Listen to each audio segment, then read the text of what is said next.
పవిత్రతకు, భక్తికి, దైవత్వానికి నిలయాలైనటువంటి ఆధ్యాత్మిక ప్రదేశాల్లో అత్యంత దారుణాలు చోటు చేసుకుంటున్న ఘటనలు భయం గొల్పుతున్నాయి.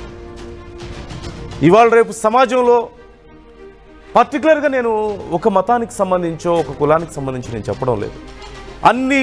అందరికీ సంబంధించిన ఈ ఆలయాల్లో లేదంటే ఆధ్యాత్మిక ప్రదేశాల్లో అక్కడక్కడ ఇలాంటి ఘటనలు చోటు చేసుకుంటూనే ఉన్నాయి. అత్యంత దారుణమైనటువంటి, హేయమైనటువంటి ఘటనలుగా మనం చెప్పుకోవాలి వాటిని. ఖచ్చితంగా ఒక గుడికో లేదంటే ఒక మసీదుకో ఒక చర్చికో వెళ్ళేవాళ్ళు ఎంతో పవిత్రమైనటువంటి హృదయంతో వెళ్తారు.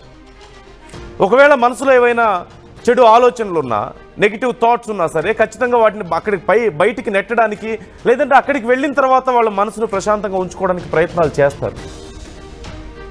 కానీ అక్కడ కూడా చాలా క్రూరమైనటువంటి ఆలోచనలతో దారుణమైనటువంటి వ్యవహారం జరుగుతున్నటువంటి పరిస్థితి భయం గొల్పుతోంది. ఒక రకంగా చెప్పాలంటే ఇంకెక్కడికి వెళ్ళాలి, ఇంకెక్కడ సేఫ్గా ఉంటుంది? పూర్తిగా ఫలానా ప్రదేశంలో ఒక బాలికో ఒక బాలుడో లేదంటే ఒక మహిళ సురక్షితంగా ఉంటారు అని ఎక్కడ అనుకోగలం మనం? చివరికి ఇలాంటి ప్రదేశాల్లో కూడా జరుగుతుంటే, ఉత్తరాఖండ్లో జరిగింది ఈ ఘటన. ఒక 11 ఏళ్ల బాలుడిపై ఒక మసీదులో సామూహిక అత్యాచారం జరిగినట్లుగా తెలుస్తోంది. రూర్కీలోని గులాబ్ నగర్ ప్రాంతంలో ఈ దారుణం జరిగింది. మసీదులో ప్రార్థనల కోసం వెళ్ళాడు ఒక బాలుడు. అయితే ఆ బాలుడిని బెదిరించి అత్యాచారానికి పాల్పడ్డారు 4 కిరాతకులు. అందులో ఇప్పటికే 2ని అరెస్ట్ చేశారు, మరో 2 పరారైనట్లుగా తెలుస్తోంది. ఇంతకంటే భయంకరమైనటువంటి వార్త ఇంకేముంటుంది? దైవత్వానికి నిలయమైనటువంటి ప్రదేశాల్లో కూడా, అత్యంత పవిత్రమైనటువంటి స్థలాల్లో కూడా ఇలాంటి దారుణాలు చోటు చేసుకుంటున్నాయంటే, ఇలాంటి రాక్షసులు ఉంటున్నారంటే ఇక ఎక్కడ సేఫ్గా ఉండగలుగుతారు? ఇంకా ఎక్కడ ప్రశాంతంగా ఉండగలుగుతాం?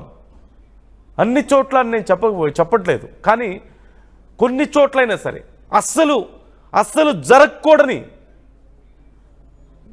అలాంటివి జరుగుతాయని ఊహించుకోవడానికి కూడా అందనటువంటి ప్రదేశాలు కదా అవి.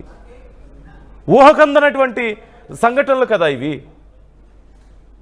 బయట అనేకం జరుగుతున్నాయి, మనం వింటున్నాం, చూస్తున్నాం. కానీ చివరికి ఇలాంటి ప్రదేశాల్లో కూడా ఇలాంటి దారుణాలు జరిగితే ఇక మానవత్వం ఏది? ఇక దైవానికి విలువే ఉంది? భక్తి అనే దానికి అర్థమే ఉంది? ఎలా శిక్షించాలి వీళ్ళని? ఎలా బుద్ధి చెప్పాలి వీళ్ళకి? ఎలా అర్థం చేసుకోవాలి అసలు ఇలాంటి ఘటనలను? ఒక మసీదులో ప్రార్థనల కోసం వెళ్ళిన ఒక బాలుడి మీద, అది ఒకసారి కాదు, ఒక రోజు, ఒక ఘటన కాదు, కొన్నిసార్లు ఆ యువకుణ్ణి, ఆ బాలుణ్ణి బెదిరించి, బయట ఎవరికైనా చెప్తే నీ ప్రాణాలు తీస్తామని బెదిరించి ఇలాంటి దారుణానికి పాల్పడ్డారుగా తెలుస్తోంది. ఇక ఆ యువకుడు ఎక్కడ తనకి సేఫ్టీ ఉందని భావించగలుగుతాడు?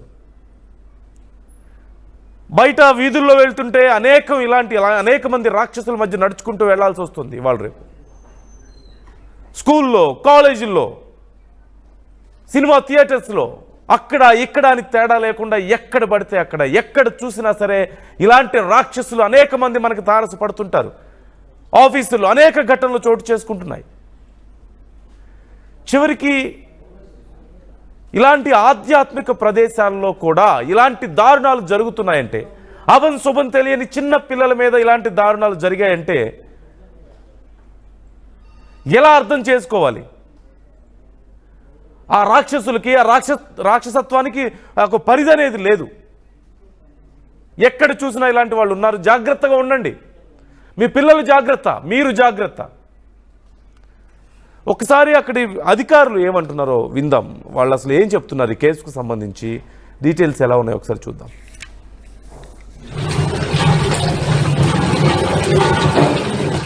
कि बच्चे के साथ जो नाबालिग है कुछ लोगों ने कुकर्म किया है, तो मेरे संज्ञान में भी बात आई थी। इमीडिएट उसमें मुकदमा दर्ज किया गया है और शायद रिकरिंग मतलब लगातार पिछले काफ़ी महीनों से ये घटना उस बच्चे के साथ हो रही थी, तो हमने मुकदमा दर्ज कर लिया और आगे उसमें जो लीगल कार्रवाई है, अरेस्टिंग की, रिमांड की, वो सब चल रही है। जो आईओ हमारी लेडी ऑफिसर है वो पूरा डिटेल से उसमें जाएंगी, जो भी तथ्य आएंगे, जो उसके पीछे दोषी हैं, जितने लोग दोषी हैं उनके खिलाफ कार्रवाई की।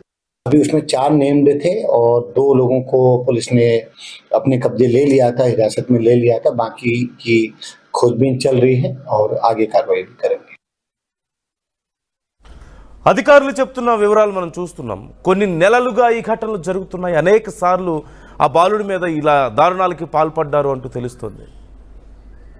కఠిన చర్యలు తీసుకోవాల్సిన అవసరం ఉంది. ఇది కేవలం చట్టాలు చేసే పని మాత్రమే కాదు. ఇది చట్టాలు తమ పని తాను చేసుకుపోతుంటాయి, కానీ వ్యవస్థలు తమ పరిధుల్లో తాము వ్యవహరిస్తుంటారు. కానీ ఖచ్చితంగా ఇలాంటి ఆధ్యాత్మిక ప్రదేశాల్లో, అది ఒక గుడైనా, ఒక చర్చ్ అయినా, ఒక మసీద్ అయినా, ఏదైనా సరే ఆధ్యాత్మిక ప్రదేశాల్లో అక్కడ ఎలాంటి అపచారాలు జరగకుండా, ఎలాంటి తప్పులు జరగకుండా, ముఖ్యంగా ఇలాంటి రాక్షసుల యొక్క దారుణాలు జరగకుండా చూసుకోవాల్సినటువంటి బాధ్యత అక్కడి నిర్వాహకుల మీద ఉంటుంది. మరింత జాగ్రత్తగా ఉండండి. ఇది దేవుడి గుడి కదా, ఇది ఒక చర్చి కదా, ఇది ఒక మసీదు కదా, ఇక్కడేం జరగదులే అనుకుంటే కుదరదు. ప్రతి చోట ఈ రాక్షసత్వం కనిపిస్తూనే ఉంది. ప్రతి చోట ఇలాంటి దుర్మార్గులు కనిపిస్తున్నారు. వాళ్ళకి గుడి బడి తేడా తెలీదు, చిన్న పెద్ద తేడా తెలీదు, ఆడ మగ తేడా తెలీదు. వాళ్ళ రాక్షసత్వానికి ఎవరైనా బలవుతారు, ఎవరినైనా బలి చేస్తారు, ఎంతకైనా తెగిస్తారు. దానికి అనేక ఉదాహరణలు మనం చూస్తున్నాం. ఎక్కడా కూడా నిర్లక్ష్యం చేయొద్దు, అలసత్వం వహించొద్దు, అజాగ్రత్తగా ఉండొద్దు. ఖచ్చితంగా మీరు ఎక్కడున్నా మీ పిల్లల విషయంలో కన్నేసి ఉంచండి. వాళ్ళు ఎలా ఆడుకుంటున్నారు, ఎక్కడ ఆడుకుంటున్నారు, ఎవరితో ఆడుకుంటున్నారు, ఆ చుట్టుపక్కల ఎవరున్నారు, ప్రతి చిన్న విషయాన్ని అనుమానించాల్సిన పరిస్థితులు ఇప్పుడు ఉన్నాయి.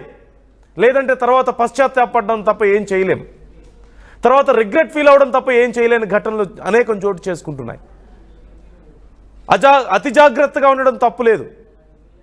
పిల్లల విషయంలో ముఖ్యంగా, మన ఇంటి ఆడుపడచల విషయంలో ముఖ్యంగా అతి జాగ్రత్తగా ఉండండి. ఈ ఘటనకు సంబంధించి మీ అభిప్రాయాలను వ్యక్తం చేయండి. ఎలాంటి జాగ్రత్తలు తీసుకోవాలి? ఇంకా చివరికి ఆధ్యాత్మిక ప్రదేశాల్లో ఇలాంటి దారుణాలు జరుగుతున్నాయంటే ఎలా అర్థం చేసుకోవాలి? ఏం చర్యలు తీసుకోవాల్సిన అవసరం ఉంది? ఇక్కడ ఎలా శిక్షించాలి వాళ్ళని? కామెంట్ చేయండి, మీ అభిప్రాయాలను మాతో షేర్ చేసుకోండి.